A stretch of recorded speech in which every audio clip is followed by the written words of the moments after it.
Paris, 1925. The city hums with the rhythm of post-war life, brass bands on the boulevards, telegram boys darting through traffic, and the clatter of café cups echoing beneath the Eiffel Tower. But on the terrace of the Hôtel de Crillon, a man in a tailored gray suit studies the tower through a silver monocular. He's calm. Too calm. He slides a pen across an embossed letterhead. République Française, Ministère des Postes et Télégraphes. At the bottom, he signs with deliberate flourish, Deputy Director General, André Poisson. He isn't André Poisson. He isn't a government official. He's Victor Lustig, and tonight, he's going to sell the Eiffel Tower. Lustig was not born in Paris. He was born in 1890 in Hostenay, then part of the Austro-Hungarian Empire, the son of a poor innkeeper. But by the 1920s, he had reinvented himself a dozen times.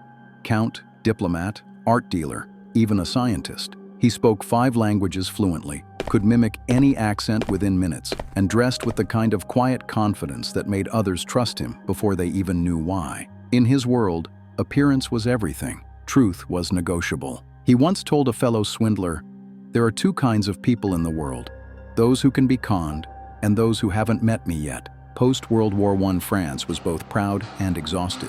The Eiffel Tower, built for the 1889 World's Fair, had become a national symbol, but also a burden. The Iron Giant was rusting, maintenance costs were soaring, and many Parisians thought it should be torn down. And that, Lustig realized, was the perfect crack to slip through. In a time of bureaucratic confusion, when France was still rebuilding, he would sell the nation's heart under the guise of government secrecy. He rented a suite at the Hôtel de Crillon, one of the city's most prestigious hotels, the kind of place where real deals were made. He ordered official stationery, complete with the embossed seal of the French government, and mailed invitations to 6 of the wealthiest scrap metal dealers in Paris. The letters were marked confidentiel. Each invited them to a private meeting to discuss a state project of the highest sensitivity. The next afternoon, 6 black cars rolled up to the Hôtel de Crillon. Inside, the men were greeted by a tall, smooth-talking official who introduced himself as Deputy Director General Lustig of the Ministry of Posts and Telegraphs. He smiled, shook hands, and poured champagne. Then, with a glance at the closed curtains, he said softly, "Gentlemen, what I am about to tell you must remain strictly confidential." He unrolled blueprints across the table. The Eiffel Tower, in full detail. Lustig explained that the French government could no longer afford to maintain it. Instead of facing public outrage, the plan was to quietly sell it for scrap. The dealers leaned forward, captivated. It made sense. France was still paying off war debts, and the tower's metal was worth a fortune. To sell it discreetly, and only to those trusted by the government, seemed entirely plausible. He even added a touch of melancholy. "It pains me to see such a symbol dismantled, but progress must continue." Every word felt official, every gesture rehearsed. And when he concluded, he said, "The government will accept sealed bids within 1 week.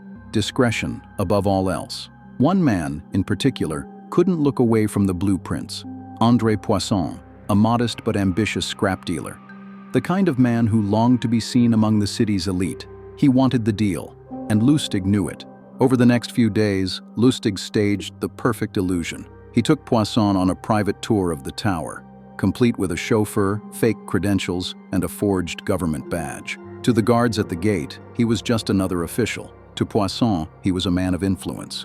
They stood on the tower's first platform, gazing out over the Seine. "Mr. Poisson," Lustig said, "there are those in government who might object to this sale. I must be careful who I deal with." Then, he paused. A flicker of doubt crossed his expression. Perfectly calculated. Poisson took the bait. "You can trust me, Monsieur Lustig." "Completely."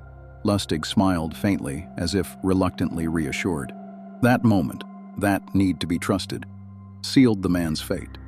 Back at the hotel, Poisson's wife grew suspicious.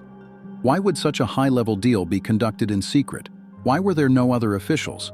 Sensing the danger, Lustig made his final move. He called Poisson for a discreet meeting and confided, "There are complications. Some of my superiors expect small gestures of appreciation to approve the sale." He looked away, as though ashamed. A silent bribe. Poisson nodded immediately, relieved. It explained everything. He wrote a large check. both for the tower and the official bribe. Lustig accepted with humility, thanked him for his patriotism, and promised the official contract would arrive within days. That night, he packed his bags, checked out of the hotel, and boarded a train to Vienna, first class. By the time Poisson realized the ministry had never heard of any Deputy Director Lustig, the gentleman thief was gone, and out of sheer embarrassment, Poisson never went to the police. Months later, newspapers in Paris carried whispers of a government scam, but no official complaint. Lustig smiled as he read the headlines in Vienna. Then he thought, if it worked once, why not again? Within a year, he was back in Paris.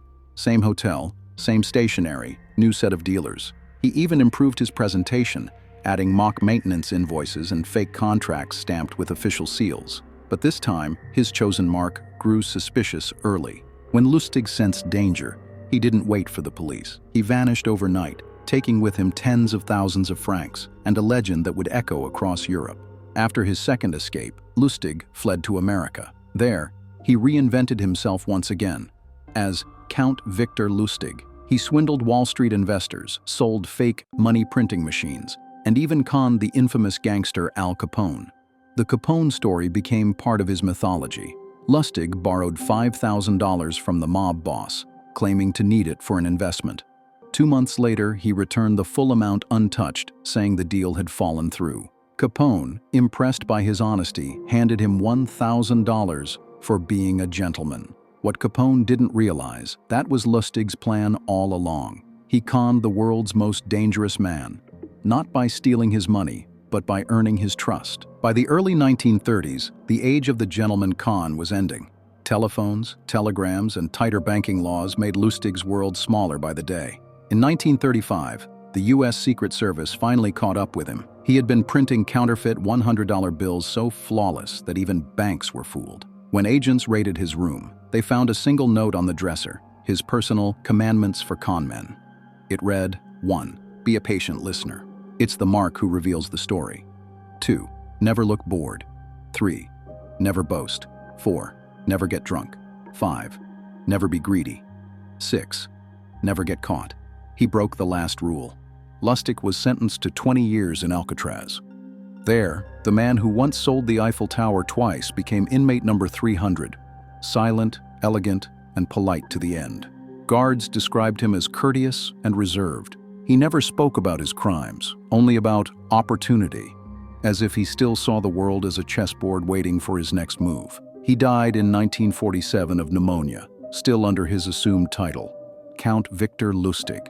Historians later called him the artist of the impossible. But what made his con so powerful wasn't his skill with forgeries or disguises. It was his understanding of belief. He knew that people don't fall for lies because they're stupid. They fall because they want the lie to be true, because it flatters them, or makes them feel chosen. And that's what Lustig sold more than anything else: validation. In the end, the Eiffel Tower was never really for sale.